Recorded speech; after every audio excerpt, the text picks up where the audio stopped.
No, pero yo sí me he puesto ahí, pero nunca lo pongo, pero mira, ahí se me ha colado.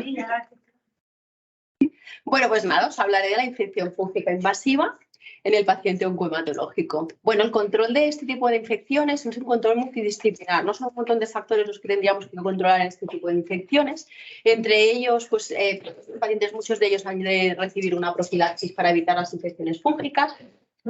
Cuando reciben un tratamiento han de recibir el tratamiento adecuado según el antibiograma, o sea que es importantísimo, el antifungiograma, perdón, o sea que es importantísimo poder aislar el microorganismo. Es muy importante en estos enfermos mirar qué tipo de tratamiento inmunosupresor llevan por ver si lo podemos reducir, quitar, porque favorezca este tipo de infecciones.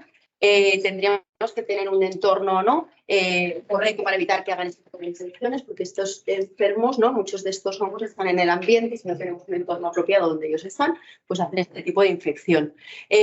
Sobre todo también un diagnóstico rápido, para un inicio de tratamiento rápido, porque el diagnóstico rápido hace que estos enfermos se salven y sobre todo si necesitan cirugía, pues hacer un control de foco con cirugía.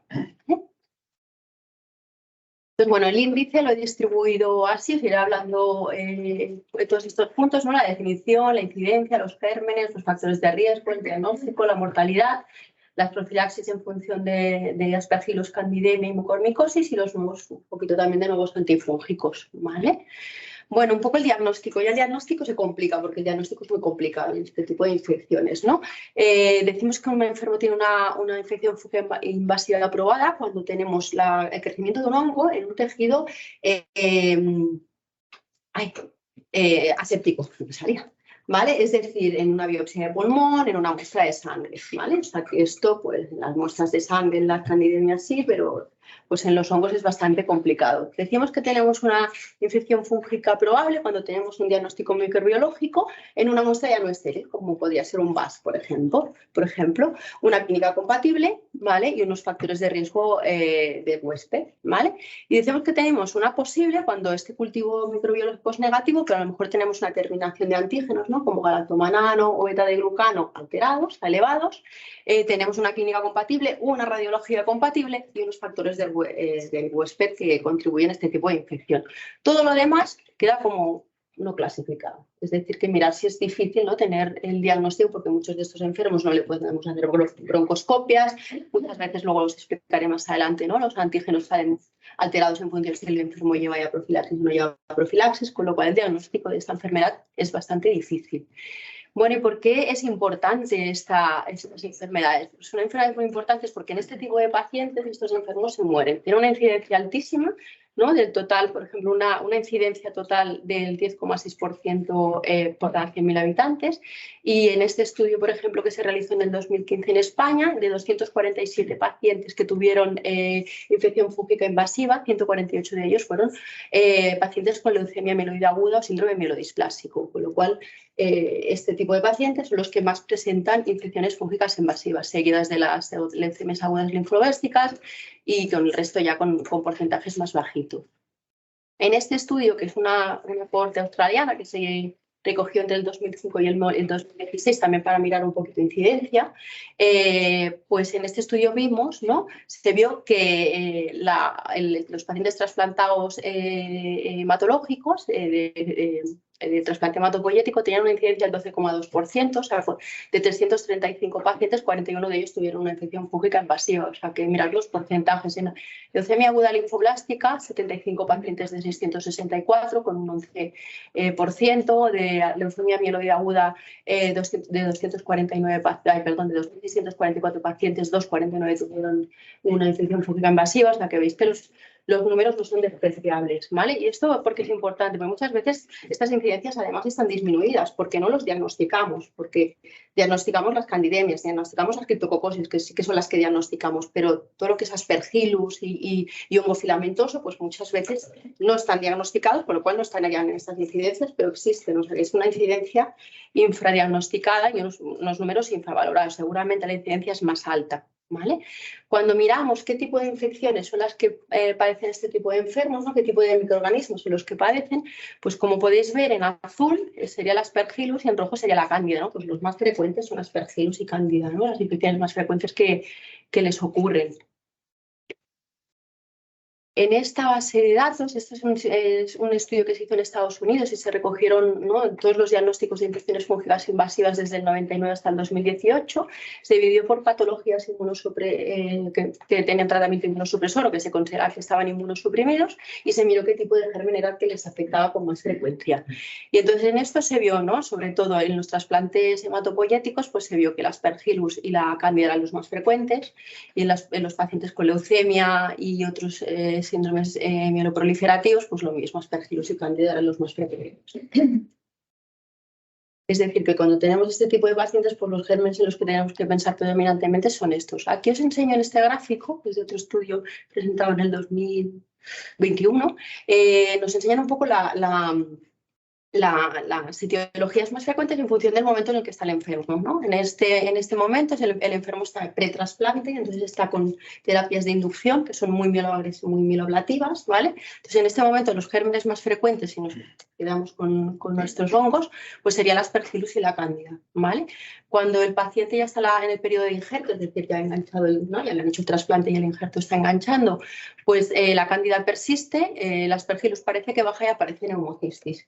Y cuando ya estamos en la fase final, ¿no?, en la fase tarde del paciente trasplantado, que ya lleva un mes trasplantado, pues los gérmenes más frecuentes en cuanto a hongos pues son el Aspergillus y el neumocistis, ¿vale? Con lo cual, al final, las etiologías en las que tenemos que pensar son ellas, ¿vale? ¿Y qué factores de riesgo no tenemos que tener en cuenta a la hora de vemos un paciente hematológico cuando tenemos que pensar en el hongo? Pues en este estudio miraron diferentes factores de riesgo y al final el factor de riesgo más importante es la neutropenia. La neutropenia, cuanto más días neutropénico, más factor de riesgo tiene. Es decir, la neutropenia es lo que hará que nuestro paciente haga la infección fúngica invasiva o no la haga. Dentro de los riesgos en bajo, medio y alto, pues al final las condiciones que marcan más el riesgo son los días de neutropenia, ¿no? Porque al final un trasplante alogénico discordante pues hará que este paciente necesite más inmunosupresión, con lo cual estará más días neutropénico. Lo mismo que si está en fase de consolidación o intensificación, que ¿no?, son regímenes quimioterápicos muy mieloablativos y lo que harán es que nuestro paciente esté mucho más días neutropénico. Cuando hablamos de riesgo alto, pues pacientes, por ejemplo, con rechazo, ¿no?, que van a recibir más inmunosupresión con corticoides, acrólimos por el rechazo al EMPEL, ¿no?, pues estos pacientes recibirán también más tratamiento inmunosupresor, con lo cual más riesgo de neutropenia, ¿vale? En este estudio, que es un estudio que se hizo en Estados Unidos con 251 pacientes con adultos con leucemia mieloide aguda, que se hizo desde el 2014 al 2019, lo que se miró en estos pacientes era cuál era el riesgo, ¿no? Intentaron mirar en este tipo de pacientes cuáles eran los factores de riesgo que se asociaban con un mayor riesgo de tener una infección fúngica invasiva. Y vieron, ¿no?, que los que tenían una P significativa eran pacientes con leucemias agudas mielocíticas que estaban en refractariedad del tratamiento, es decir, pacientes que no iban bien de su enfermedad de base, con lo cual al no ir bien de su enfermedad de base te han de poner más regímenes quimioterápicos, más inmunosupresión, ¿no? Y además de ello se vio pues que la neutropenia y los días acumulados de neutropenia pues favorecían más el riesgo de infección fúngica invasiva. De hecho, se vio que cada día que pasabas neutropénico tenías un 3,8% más de tener riesgo de infección por hongos. Es decir, la neutropenia es importantísimo. Por eso Peris y yo cada vez que subimos a hemato les decimos cuántos días lleva. Porque en función de los días que lleva neutropénico, pues pensaremos más o menos. Ellos lo tienen como muy por la mano y casi que no le dan importancia a los días que llevan, ¿no? Pero claro, de golpe te dicen 12, 14, 15 y le quedan 10 más. ¡Wow! Pues el riesgo de hacer una infección fúngica va subiendo cada día que va pasando con la neutropenia. En este estudio, que es un estudio español, que lo que hicieron fue recoger de forma prospectiva en varios centros españoles, miraron todas las causas de todos los factores de riesgo que se asociaban a una infección fúngica invasiva y los separaron por enfermedades. Y un poco se vio lo mismo, ¿no? La neutropenia es el gran factor de riesgo, pero luego también se vio que el hecho de vivir en áreas próximas, ¿no?, en construcción, si los pacientes tenían al lado pues edificios en construcción, tenían más riesgo de tener una infección fúngica invasiva. Si hacían tratamiento con el alemtuzumab también. Si usaban corticosteroides concomitantemente al tratamiento de base también. Si en las habitaciones cuando se hacían los trasplantes, ¿no?, pues faltaban citrosepa, lo mismo en las áreas en construcción. Si los pacientes realizaban profilaxis con azoles, esto lo atribuyo a que probablemente estos pacientes realizaban profilaxis con azoles porque ya tenían más riesgo de tener esta infección fúngica invasiva, ¿no? Al final Si el paciente estaba en fase de inducción del tratamiento por el tipo de régimen quimioterápico, si la neutropenia pues, era duradera y profunda, si habían tenido una infección fúngica previa también había más riesgo de tener una siguiente infección fúngica invasiva. Y en los pacientes trasplantados, los pacientes que se trasplantaban, pues la enfermedad de injerto contra huésped bastante importante, igual que la profilaxis de la enfermedad de injerto contra huésped. ¿Por qué? Porque estos pacientes reciben más tratamiento inmunosupresor, además de corticoides, con lo cual al final es ir sumando factores de riesgo a un paciente que acaba teniendo 7 factores de riesgo para tener una infección fúngica invasiva, ¿no? También llama la atención el hecho de haber pasado un citomegalovirus previamente, es decir, que el citomegalovirus favorece coinfecciones a posteriori de su infección, con lo cual, otra cosa también a tener en cuenta. Muy bien, y aparte de la neutropenia, las nuevas terapias biológicas, ¿no?, que están en boga y que hay tantísimas y cada día sale una nueva, se ha visto un mayor riesgo de infecciones fúngicas invasivas con estas terapias. Si teóricamente nos han dicho que estas terapias van a una citoquina, van a una célula, van a una proteína y solo afectan allí, son dirigidas, pues no. Pues sí que hacen esto de que van a una célula, va a una proteína, pero al final se ve que hay muchísima, hay una cascada que no sabemos en la mayoría de casos de explicar, pero sí que hemos visto, ¿no?, que se asocian el hecho de recibir este tipo de terapias, se asocia a tener más riesgo de tener una infección fúngica invasiva. ¿Qué tipos de fármacos se asocian con un riesgo alto? Pues con un riesgo alto de infliximab, etanercept y alemtuzumab. Con un riesgo intermedio, pues rituximab, adalimumab y abatacept. Pero ya veis que, bueno, van saliendo moléculas nuevas y realmente no sabemos, la mayoría de ellas, el riesgo, si están asociadas a un aumento del factor de riesgo de tener una IFI. Y los inhibidores de la BTK, el ibrutinib, este se usa muchísimo en hematología y pues también está asociado a un aumento de riesgo de padecer infecciones fúngicas invasivas. Con lo cual, en estos pacientes, además de mirar la neutropenia, habremos de mirar qué regímenes llevan y qué regímenes han llevado, porque muchos de estos efectos, además, no son solo cuando le pones el tratamiento, sino que este efecto es duradero, ¿no? Y a veces nos dicen pues, que el infliximab dura 6 meses y el rituximab dura 6 meses, un año, pero se han visto pacientes que tienen alteradas las series años después de haber recibido este fármaco y a lo mejor no recuperan esa inmunidad. ¿Y cuánto tardamos en diagnosticarlas, no? Pues tardamos un montón en diagnosticarlas. ¿Por qué? Porque son difíciles de diagnosticar, ¿no? Porque no hay una prueba fácil, poco invasiva de diagnóstico, sino que son pruebas invasivas que nos cuesta pedir, porque el paciente ya no está bien, porque tiene muy poca plaqueta, porque todos son inconvenientes, ¿no?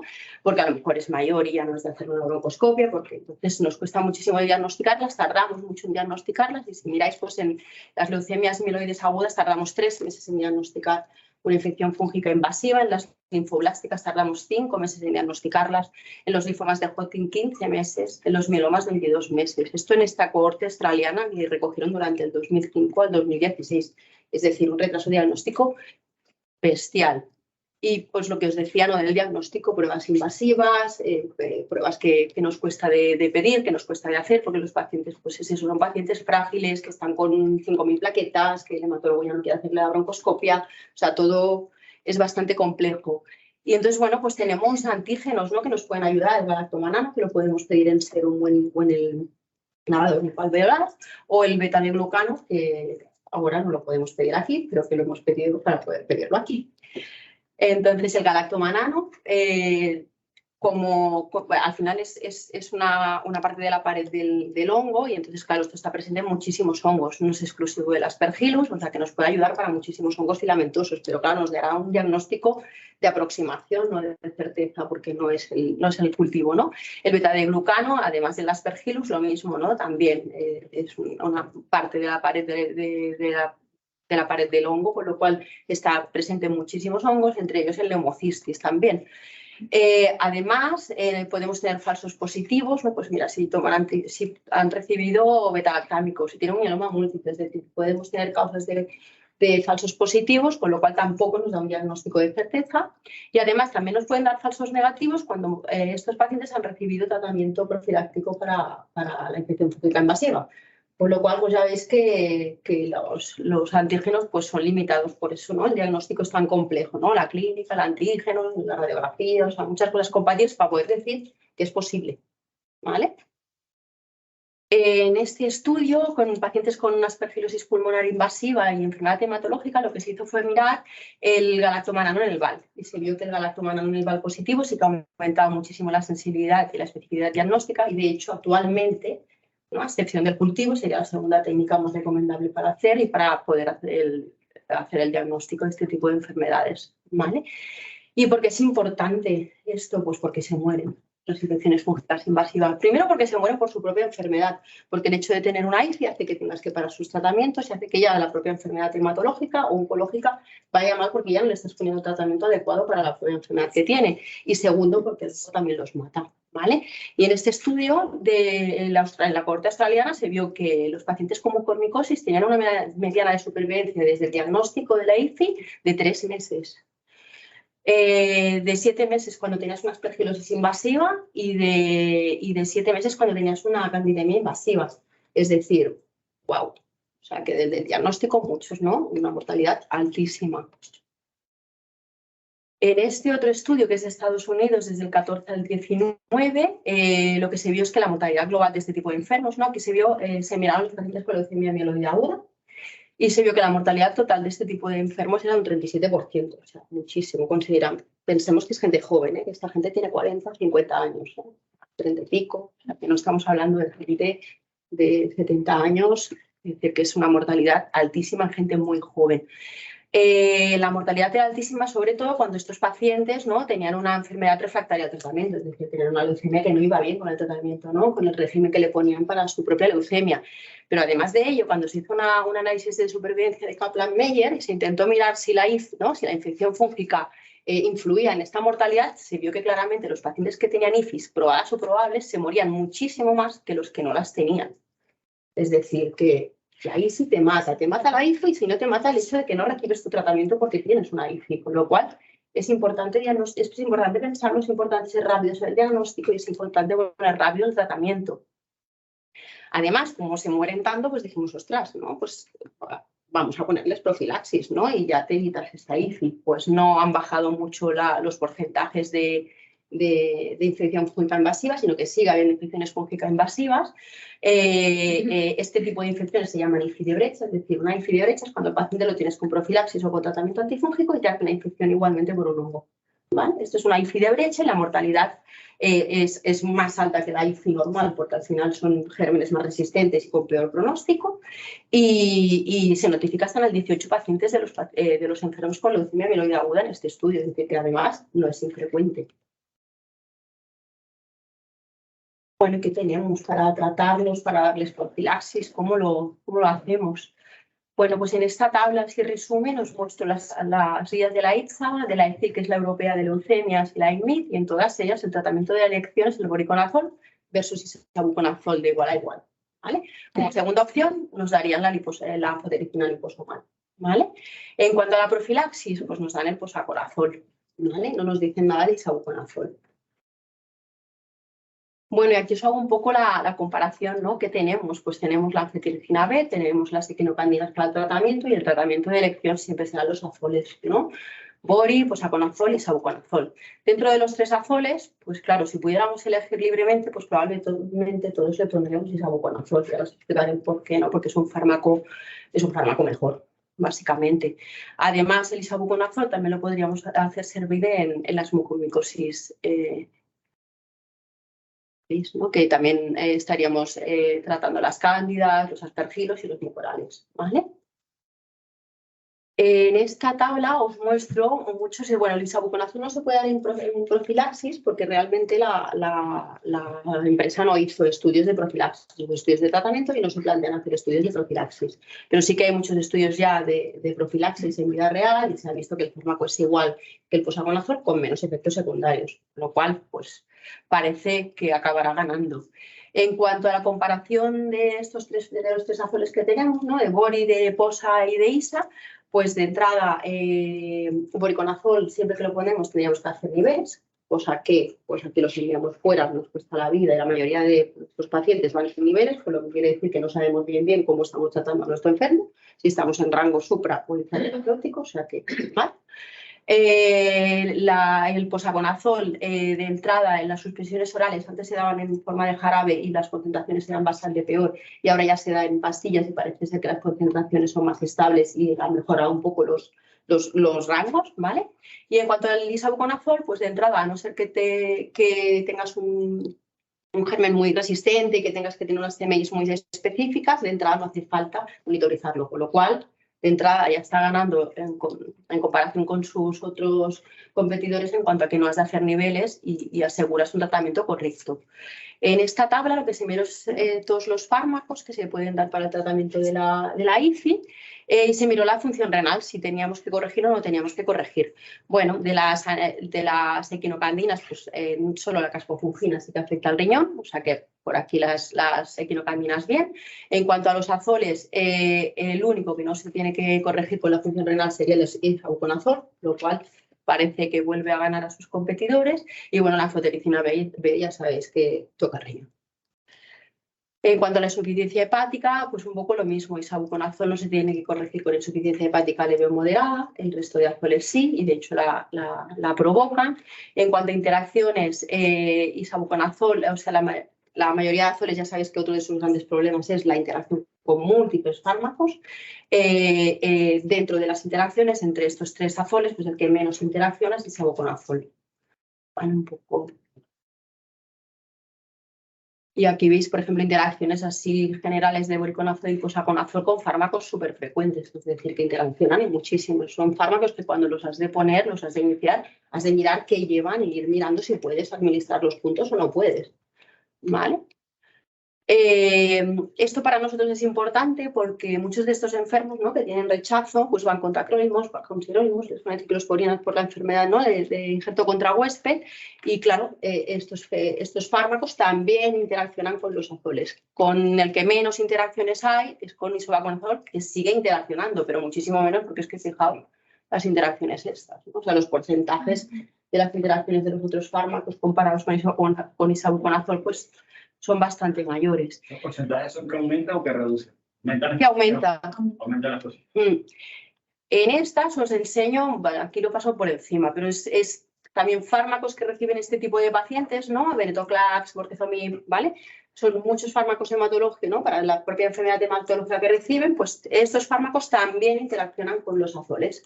Con isavuconazol interaccionan, pero mucho menos que con posaconazol y que con voriconazol, con lo cual a nosotros, al final, nos cuesta no poner isavuconazol a la hora de elegir por todos los fármacos que llevan, por las interacciones que hacen, ¿vale? Con lo cual, a efectos prácticos, pues bueno, menos interacciones, menos insuficiencia renal, menos insuficiencia hepática y menos efectos adversos. O sea que si podemos escoger, pues escogeríamos isavuconazol, que las guías también lo ponen como primera opción, ¿vale?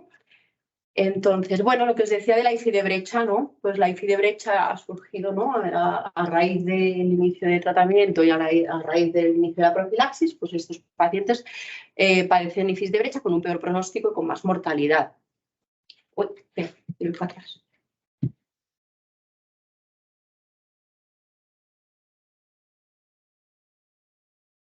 Vale, ¿y cómo tratamos a la IFI de brecha? Bueno, la IFI de brecha tiene una alta mortalidad, con lo cual hay que ser mucho más agresivos en el diagnóstico, hay que ser rápidos, no podemos esperar porque es que el paciente se muere. Y lo suyo es tener un cultivo para poder saber qué ponerle, porque ya vamos perdidos, ¿no? Porque probablemente el enfermo ha hecho la infección fúngica invasiva con el tratamiento de primera elección, ¿vale? Entonces, de entrada, lo que te recomiendan es rotar. Si tú tienes a tu paciente con isavuconazol o posaconazol, lo que te recomiendan es rotar de familia y hacer, ¿no?, una equinocandina y anfotericina liposomada. Es decir, y te recomiendan una biterapia probablemente en función del estado del paciente, ¿no? Si el paciente no está mal, pues podrías hacer una monoterapia, pero siempre rotar de familia. Con lo cual, en función de con qué lo tienes, habrás de rotar a otra familia. Básicamente, a efectos prácticos, ¿vale? Y si has de poner dos porque el paciente está grave, intentar evitar la familia que ya habías puesto. O sea, cambiar a las otras dos familias, ¿vale? En cuanto a la cándida, esta es de la ITSA del 2016, el tratamiento de elección son las candinas y como segunda opción la anfotericina lipídica. Esto es lo mismo, pero en la europea que te recomienda lo mismo, candinas y anfotericina liposomada como segunda elección. Bueno, y así como cosa más novedosa, pues bueno, la Candida auris, que seguro que muchos de vosotros habéis escuchado ya, ¿no? Es un germen súper resistente de Cándida que apareció en el 2009, hubo un primer caso en Japón y después ya simultáneamente se empezaron a ver casos por todo el mundo y que de hecho ahora ya está prácticamente todo el mundo, hay casos de Candida auris. Es un germen con una altísima mortalidad, un 30-60%. Suele pasar en pacientes que llevan días ingresados en servicios de intensivos, o sea, con muchos días de ingreso y con muchísima complicación.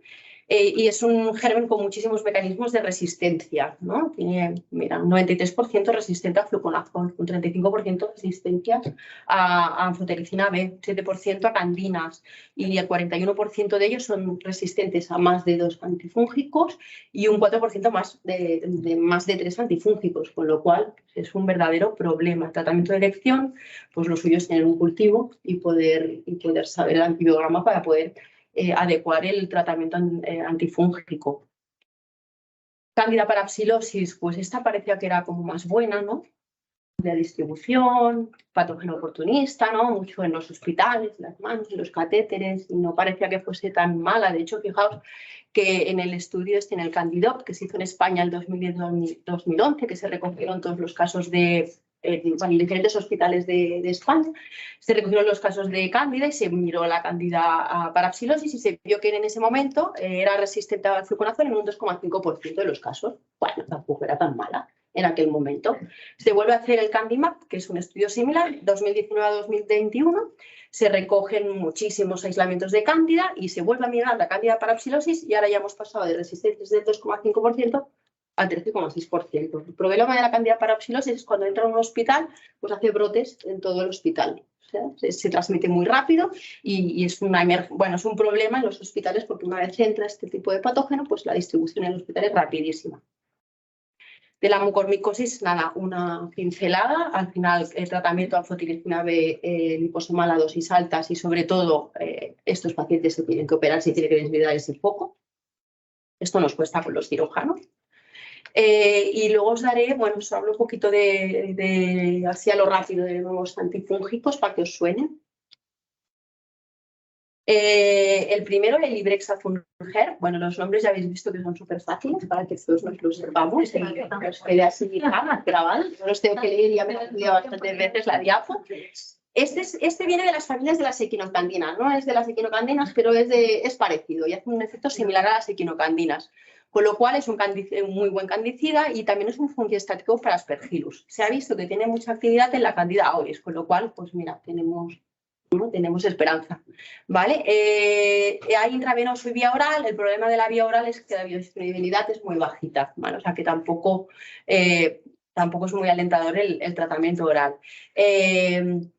En cuanto al uso clínico, por ahora está aprobado solo para la candidiasis vulvovaginal y hay un estudio en marcha que, como es fungiestático, pues se está dando con voriconazol versus voriconazol solo, es decir, Ibrexafunger y voriconazol o voriconazol solo, ¿vale? Que se está pendiente. El fosmanogepix, ya ves, súper fácil. También parecido a la familia de las candinas, hace un poco también efecto en la pared celular fúngica, tiene actividad contra levaduras y también contra Aspergillus, es potente en Aspergillus resistentes, también contra Fusarium y también en Candida resistentes y también por ahora en Candida auris. ¿Vale? El fosmanogepix tiene una cosa buena que es, fijaos, la biodisponibilidad de la vía oral, 90%. O sea, que podríamos decir es que es la nueva equinocandina vía oral que tendremos. Como ya sabéis, las equinocandinas son intravenosas y no disponemos de una opción oral, pues parece que va a ser, yo creo que la acabaremos usando por esta biodisponibilidad tan alta vía oral, ¿vale? Por ahora no está aprobada para un uso clínico y hay muchos estudios. Os he mostrado pero hay varios y sobre todo para candidiasis invasora que la comparan con cascofungina, ¿vale? El operconazol. Este proviene de los esteroles, que me sale, y este fármaco promete también porque su vía es inhalada, ¿vale? Y es prometedor porque su germen de acción es Aspergillus y promete en pacientes con infecciones fúngicas pulmonares. Hay un estudio que lo compara ya con tratamiento sistémico para la API refractaria, o sea que por ahora no tenemos aprobación de uso clínico. El olorofil, esta es una nueva clase de antifúngico. Los otros todos venían, unos de las equinocandinas y el otro de los azoles. Este es una nueva clase, con lo cual de entrada no tiene resistencias porque es un nuevo fármaco que actúa diferente. ¿Vale? Se ha visto que es efectivo contra in vitro, que es efectivo contra aspergillus resistentes y hongofilamentos multiresistentes. Como cosa buena, ya sabéis que casi todos los azoles y equinocandinas tienen muy baja penetración en el sistema nervioso central, pues en cambio este penetra muy bien el sistema nervioso central, con lo cual pues, tenemos un buen fármaco para este tipo de infecciones. Tiene una biodisponibilidad oral del 45%, lo hay intravenoso y oral, y por ahora ya está aprobado en la FDA y en la EMA para coccidiomicosis, pseudosporiosis y aspergilosis invasiva, cuando no tenemos otra alternativa terapéutica eficaz, ¿vale? Hay varios estudios en marcha y entre ellos unos es competiendo directamente para la aspergilosis invasiva con anfotericina B liposomal. Y luego la rezafungina, que es una equinocandina de última generación, sobre todo con una muy buena actividad para cándida, aspergillus y neumocistis, pero sobre todo para cándida, que hace concentraciones muy elevadas a nivel abdominal y también en pacientes obesos, que tiene una vida media, bueno, hace niveles muy altos, con lo cual no favorece resistencias porque hace niveles muy altos y se mantiene durante bastante tiempo, con lo cual es un fármaco que se podrá dar en infecciones de difícil tratamiento, que también se podrá usar como uso profiláctico por esta vida media tan larga. En la EMA ya está aprobado para candidemias y en la FDA también para candidemias y candidiasis invasivas, y ahora hay un estudio que lo compara con la cascofungina, lo cual ya esta además no hace insuficiencia renal como cascofungina, con lo cual es un fármaco que promete y que yo creo que en breve estaremos usando mucho cuando tengamos este tipo de infección.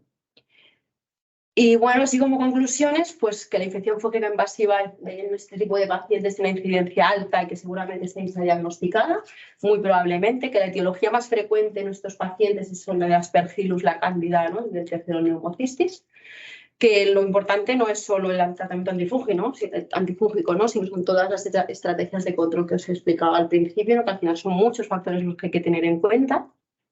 Como factores de riesgo hay muchísimos, pero que la neutropenia yo creo que es el que nos ha de quedar, neutropenia, cortis, ¿no? Y el tipo de enfermedad hematológica, el H, ¿vale? Que el retraso diagnóstico hace una elevada mortalidad, que para el diagnóstico lo tenemos bastante complicado, lo suyo es hacer siempre una bronco cuando podamos y rápido, antes de que los pacientes se nos pongan mal, que el VAL como técnica secundaria al cultivo, pues el VAL el galactomanano en el VAL sería la técnica de elección, que dentro de los azoles, que es el tratamiento de elección, isavuconazol es mejor que sus comparadores. Bueno, cuidado con las cándidas multiresistentes, cuidado con la sífilis de brecha, ¿no? Y el rotar los antifúngicos sobre todo.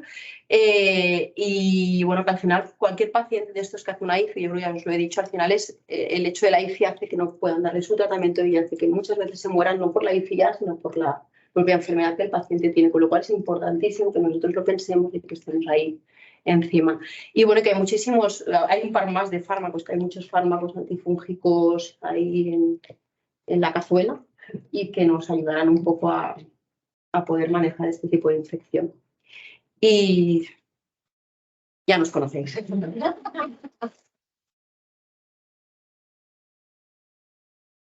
Quiero haber explicado este rollo para hacer la última sesión. O sea, no lo estoy. Me he enterado. Interesante. ¿Qué os parece? ¿Qué preguntas? Todo clarísimo. Clarísimo. Hay la rezafungina también, que se me olvidó deciroslo, pero es mejor que las otras equinocandinas para los reservorios. O sea, como tiene esta vida media tan alta, combate mucho mejor los reservorios que el resto de las equinocandinas, con lo cual, para Esteban, cuando tenga prótesis infectadas, tengamos, pues es un fármaco que nos ayudará. También a nivel abdominal. Sí, también sí, a nivel abdominal y obesos. Es decir, que la penetración. Sí, pues de todas las equinocandinas es la mejor. O sea que si nos la deja poner Marlene.